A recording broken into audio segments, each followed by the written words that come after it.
Welcome to the Startup Espresso. I'm Halty Martin, the host of the show, where we talk about raising funding for your startup and the time it takes to have an espresso. I hope you enjoy this episode.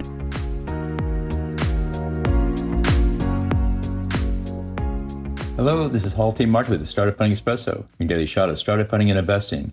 Equity is a key component of startup compensation for founders and employees. While cash may be king in the short term, equity will be worth more in the long run. Here are some best practices for founders to follow.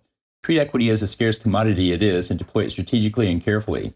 Avoid using equity for short-term goals such as upgrading websites or purchasing inventory. Consider alternative forms of funding for anything related to cash flow and inventory.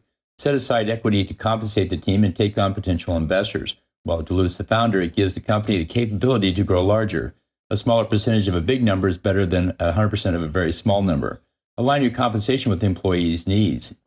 Know who on your team values equity and will work for it and who prefers cash. If equity is not worth it to them, then reduce their equity share and give it to others who find it motivating. Map out your equity ownership through subsequent rounds of funding. Important to know how much equity you're giving away on each round. By running a fully diluted cap table on each term sheet you plan to use, you'll know how much that raise will cost you. Consider these points in managing equity for your startup. Thank you for joining us for the Startup Funding Espresso, where we help startups and investors connect for funding.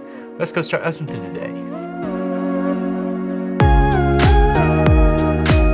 Halty Martin is the director of Investor Connect, which is a 501c3 nonprofit dedicated to the education of investors for early stage funding. All opinions expressed by Hall and podcast guests are solely their own opinions and do not reflect the opinion of Investor Connect. This podcast is for informational purposes only and should not be relied upon as a basis for investment decisions.